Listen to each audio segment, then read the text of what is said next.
I think we'll go ahead and get started. First of all, I'd like to welcome everyone. Appreciate everyone taking time out to join us today. Brandy, do you have a list of the participants that are on? I do. Um, do you want me to name off who's all on? Um, We don't have a quorum. yeah, that's So okay. Jared, myself, of course, Christina from KAI, Dr. Kendall, um, also I think Ross and Tamara are both from Archie Henderson, and then Travis. Hopefully you got um, there are minutes that are sent out, and so hopefully everyone had a chance to look at those. Um, I'll give a quick treasurer's report for anyone that wasn't on the directors meeting. For the month of May, we had a profit of $2,000. Well, we had $2,000 that was brought in. And then every month there's some type of expenses, and that averages just over $100 a month. And so with the 2,000 that was brought in minus the expenses, we had a net profit for May in the amount of $1,895, which brings our total profit for 2024 to this point at $4,755. If we add that to the amount of money that we had prior to this year, we have $20,670.23. Christina, or would you like to give us kind of another KAI update? Sure. So hopefully folks got their U.N.I.T.E newsletter in their inboxes on Tuesday. The newsletter has information about next week's LTSS webinar. It's Wednesday at 2 p.m. Eastern. Topic is animal assisted therapy. Hope you can join us. We've also got another U.N.I.T.E Part 2 webinar coming up on July 24th. Thanks to Dr. B and Brandy and Travis for working so hard on the PowerPoint already. Looking forward to meeting with you later today. And we have an LTSS newsletter coming your way on Monday.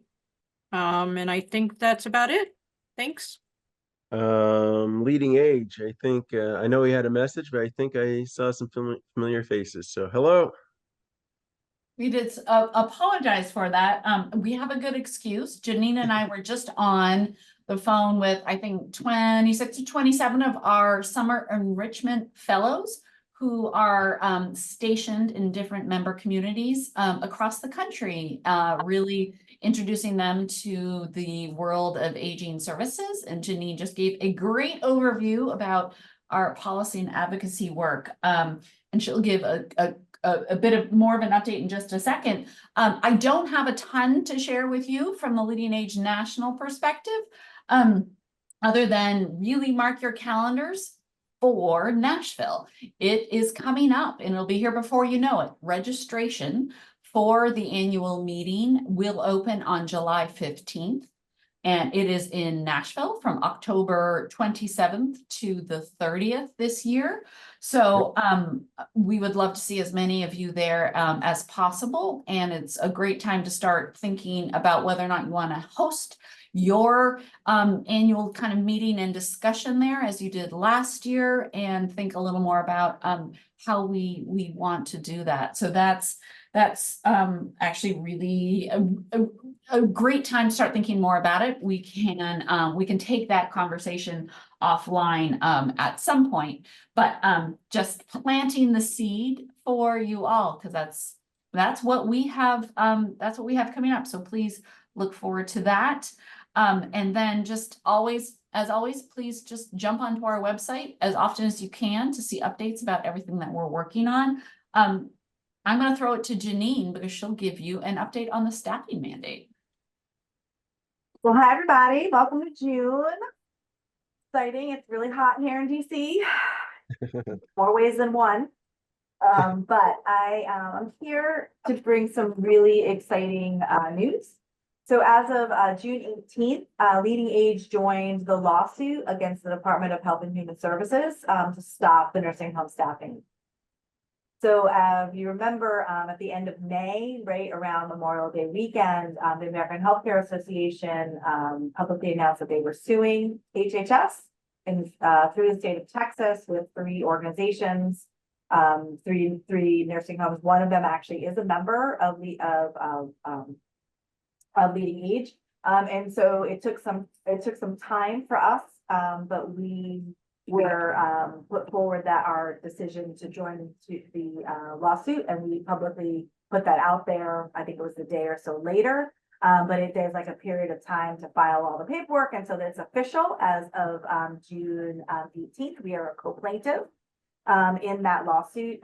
You know, there's a lot of up in the air unknowns. There has to be some response from the administration. I think it's by the beginning of August. And then I think then the process starts to go up into the court system. And so this could take many years. It could take a few months. We're not really sure. But again, it's one of the spokes of the roads that we've been trying to go down to halt the staffing mandate and stop it. So this is our legal one. I think last month I talked about our congressional actions. There are 2 resolutions of disapproval. One is on the Senate side of Congress, and one is on the House side. Those are also co-sponsored, about 33 co-sponsors on one and about 34 on the other. Unfortunately, but you know, still moving forward. On the House side, it is all Republicans, so we're working to try to get some Democrats as supporters. On the House side, there are 2 Democrats out of the 34, and so I should say an independent and a Democrat. But again, we're working that front as well as making sure that other bills for workforce development, whether it's training or grants, looking forward to ladders and lattices in career development for long-term services and supports. There's a couple of different bills that we are supporting and trying to get more support for, which includes the CNA lockout, and that has been moved through markup. And then on the other side is regulatory. So we know that we can't just sit still with our hands tied and hope that either the legal action or the congressional action will halt the bill. Halt the rule. We're trying to make sure that members are compliant. And so the first marker is facility assessment. We had a webinar in May, and we have a second webinar on July 9th. It is open for registration now. With that, it will also be recorded. It is a fee, but with that, we also have the facility assessment toolkit. Part 1 is completed. It's members only. It is on the website. That is part of what the second webinar will be focusing in on, but that toolkit is available to all of you as members. And that is all for the August 8th deadline of facility assessment, the piece of the staffing mandate that needs to be updated and enhanced by then. And so that's what we're doing on the regulatory front. You know, it's not all staffing mandate. You know, obviously we still are moving forward. We're working with CDC because respiratory season is obviously right down another season coming up. And so we're looking at trying to get some between flu, RSV, making sure that organizations have what they need, as well as looking at maybe relaxing some of the CDC guidance. Whereas we know it has been done in other sectors of our of healthcare. So we're working there. We're also working with CMS on their risk-based survey project, which is a different survey model. Again, no timeline for that. And then lastly, we have really been looking at emergency preparedness, life safety. Again, you know, not just the fact that hurricane season, but winter season's coming, and how we can make sure that our organizations have the most up-to-date information to have a hazard vulnerability analysis and be prepared in all emergency situations in case there's any new and improved regulations, which we know could always happen. So that's my update. And as Amanda said, a lot of what I talked about is on our website. Some areas you need member only access, but a lot of our analysis, which includes the facility assessment. The memo was just released on Tuesday about the guidance. It's a pretty good memo. Jody just did an analysis and it should get, it would have been brought up today up onto our website, which I think is really helpful to people. But we hope to see you at our webinar or that you're using the toolkit. All right, I'm finished. Thank you. Thank you for those updates. We appreciate that. We appreciate the work that Leading Age does. Are there any questions from anyone? Okay. All right. Thank you again. Committee updates. I'll give just kind of a quick summary. The outreach committee met and we discussed needing to have a couple of goals, at least to get us through the end of this year, and then we would kind of reevaluate not only those goals, maybe add to them, but also come up with additional goals. And 3 of the goals that the committee came up with was that the committee would reach out to a couple of either tribes or tribal facilities and educate them about U.N.I.T.E, the opportunities of joining and benefits of joining U.N.I.T E, with the overall goal of hoping one of those 2 that we reach out to would ultimately join U.N.I.T E. And so I think that would be, it's kind of exciting. It's something that I don't think that we have done yet, and it's something that we should have done. And so that's one of the goals that the committee has come up with, is to do that. A second one is that we are going to organize at least 4 engagement events per year. For example, the LTSS webinar that we do twice a year. Maybe having town hall meetings, workshops, informational sessions that would help to foster direct interaction with potential membership. And then a third one is partnering with media outlets to feature U.N.I.T.'s work in at least 3 news articles or segments annually. And KAI does a great job with a newsletter, and I think that we just need to utilize other social media to help get the message of U.N.I.T E and the work that we're doing and where we're headed out there. So those are 3 of the goals that we have. I don't think there are any other committees that met. I do know that the business vendor committee, I know that there are businesses or vendors that Ron and I have visited with that are excited when we talk about U.N.I.T E. They're excited about the opportunity to be a part of and help spread the message of U.N.I.T E. There are several different companies or vendors that have either tribal affiliation or work with tribes in some fashion. And so they just want to know how they can support the work that we do and um, getting the message of opportunities to tribes.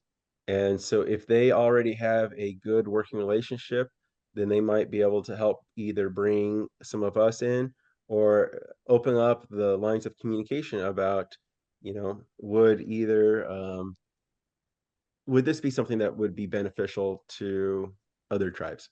So anyway, we need to get our business side of membership kind of finalized. That way we can spread that out there, that opportunity for them to join and become a part of U.N.I.T E. Old business. Does anybody have anything? I don't think that we did, or I can't recall anything. New business. Travis, did you want to kind of give us a quick summary as to what you had talked about just a little bit ago? Thank you, Jared, board and other attendees, and thank you, Leading Age. So as part of the new CMS minimum staffing requirements, there's just to cut to the chase, there's a distinct designation between urban and rural. The guidance that was provided as part of the new guidelines indicated that the Archie Hendricks Senior Skilled Nursing Facility, because of our location and proximity to other urban areas, is considered urban. So, and I see the face that's being made from Leading Age. So, I sent that up through Jamie Roberts, our state Yep. president. President and CEO. So she's working it from that side. Got some initial responses back from CMS, and they said nope, completely missed the ball on tribal communities, and that there's more information to follow.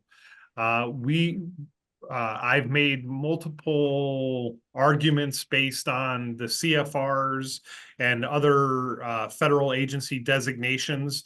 One of them, we are considered extreme rural, which is a new designation for me, but based on just the OMB and also HRSA designations and the CFR 49, and I don't have the other numbers in front of me, we should absolutely be considered rural, and we'll continue to move towards that direction. And the reason that it matters to not only us or any other tribal or rural facility is that you may be just like us and be extreme rural and be subjected to the urban minimum staffing requirements. And we know that's not the intent of CMS, and we know that's not the intent of the minimum staffing guidelines, but that is the reality of the way that they have been presented as of today. So I'll pause there and turn it back over. I'll just Travis, if I can just jump in, it's Amanda from Please. and unfortunately Janine did have to jump off, but I'm going to bring this to her. But yes, obviously if you're considered a rural or an extremely rural, you would have more time, given that understandably there's more challenges associated with finding workforce to staff your communities. So let me connect you with Janine directly after this call. And I know Jamie is certainly on top of it. Never hurts to have Janine Finkboyle in your camp either. So I will do that as soon as we're off. Perfect. And our administrator, Ross Wilkoff, has his hand up, and I'm sure he'd like to translate a little bit of what I said. Terrific. Well, it was really good what I just said. I'll try to do it again. Board and members, thank you for welcoming to the meeting. Really appreciate being here. I was on a state association meeting where a number of staff from various state associations went to in San Antonio, where there was a session with CMS. And not only did they not have a coherent answer about what is rural, there's only one nursing home in the state of Arizona that's considered rural for whatever reason. So it's a much larger issue than just tribal. So I'm assuming that we will have potential partners out there. And I wanted to point that out because it's impacting a lot of it, particularly, of course, those of us in the Western states. Thanks. Yeah, we'll follow up with you guys directly. Yeah, that was just really interesting. So I appreciate everyone's input and Leading Age for your assistance as well. Like under other new business, it was brought up about the Leading Age National Convention. And so I know in years past we've had our U.N.I.T.E annual board meeting then too. So that will be something that we'll want to bring up and discuss, because it's coming up quicker than we realize. I mean, June's, dare we say it, almost over. I know. And so, yeah, I don't know. It just seems like once we hit July, it just goes even faster. So anyway, sooner rather than later, that is something that we'll want to discuss. And we'll also want to work with Leading Age, to make sure that we have what we need and everything like that. They've always done such a good job, but we don't want to give that information to, to them a week before we need to be there. So The there'll earlier the certainly be. better, for sure. Pardon? The earlier the better, for sure. Oh. Yes. And so I don't know if anybody has any thoughts. Kendall, I see you're on. Do you have any thoughts about that? Any discussion? Well, I was just saying, we have our campus in Nashville, and we're part of Nashville metropolitan government. So it, if we want to have like a dinner, I could, get the facility to host a dinner if we all like to get together. Then you could see our campus, but I can work on getting the mayor there or something like that to participate. So, and also that's the home of U.S.E.T. So United South and Eastern Tribe headquarters is in Nashville. Kiki Carroll is the CEO, and he's a friend, and I can invite him as well if you'd like. Okay. Yeah, I think that would be awesome. Yeah, so I think it'd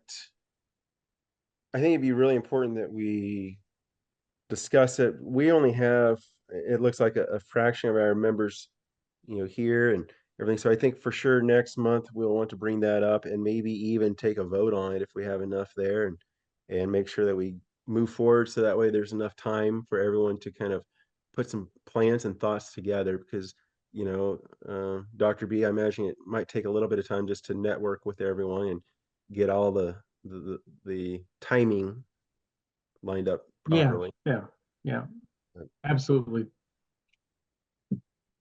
But I think also the IHS director, Beverly Cotton, Dr. Beverly Cotton's a friend and is in Nashville, so I could work on getting her there. She's from the Mississippi Choctaw Band. And Kiki Carroll is Shoshone, so out of Oklahoma. But I think that could be a good opportunity. And JB knows our facility was founded in 1908, so we're probably one of the older members of Leading Age from the old days. So, Wow. yeah, so I think it'd be exciting for our staff because they're always like listening and they're wondering how do they participate, because we're not a tribal organization. Right.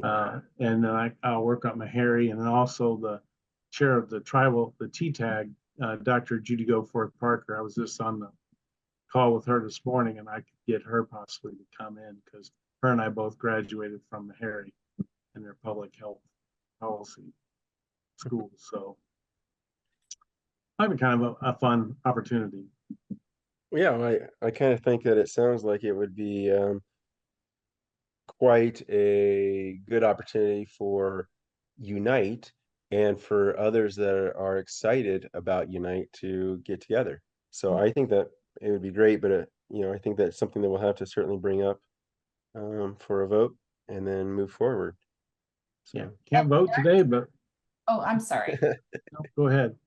I was just gonna say, I don't know, and maybe I would love for others in our membership also to learn more about U.N.I.T E and what you all have to offer. So I don't know, maybe I would love to be part of a brainstorm if you'll have me to think about, is there a time where we might open it up and have people want to come in and learn more? Just sort of an option, because I think, one of the best things about bringing people together through Leading Age really is to get to know one another, and then especially get to know different folks, right? So Yeah, I think that would be great, and I think that maybe we could come up with a few that would like to be part of a planning committee. yeah, count me in, please. Yes, awesome. I appreciate that. All right. Well, anybody else have anything? We have Mr. Chairman. Yes. Hi, this is Ross again from Archie Hendricks. Yes. I'm not sure the protocols here, but I'm wanted to kind of throw out to the group and ask for guidance on this. I'm aware through some of my contacts that there are other Native American communities seeking to build nursing homes and struggling to do quality feasibility assessments. And often there's a desire for these the folks doing the studies to reach out to cooperative other Native American homes to understand their experience and, hopefully, build off of that so that people can successfully launch another skilled facility. And so I'm throwing it out to the group for either contacts or point me at somebody who or other facilities that could that be interested in doing something like that. I think Ron Ross is a great contact. Yeah, Ron Ross. So this is Jared Denton. I work for Ron Ross, and he's president and CEO of Native American Health Management. And that's one thing that we do is feasibility studies. We help tribes seek information to see if a tribal facility might be beneficial. If so, we help them determine potentially the size, and then we go from that point. If they decide, we can go all the way up. I think that on here we also have others that would be willing to visit with you if that would be helpful as well. But Ron has a lot of knowledge that he's been doing it for about 10 years now. And so he'd be willing to visit with you. He's not on now. Normally he is. He had a board meeting. I jumped off of that so he could stay there. But what I could do is I could send you his contact information. You can reach out to him and ask any questions you have. And he might even get into help you get contact information from others if there's questions that can be answered from someone else. That'd be terrific. Thank you. Sure, it's not a problem. Anyone else have anything that they'd like to bring before the membership? A little fast, but that's never an issue. So we meet quarterly, so we won't meet for a little while. But otherwise, I guess I don't have anything else. I appreciate everyone. Hopefully you Thank have you, Jared. hopefully you have a good fourth, I guess. It'll Nice be a to meet you, little Ross. while. Nice meeting everybody. Thank you. Yes, and don't forget, July 24th will be our next LTSS webinar.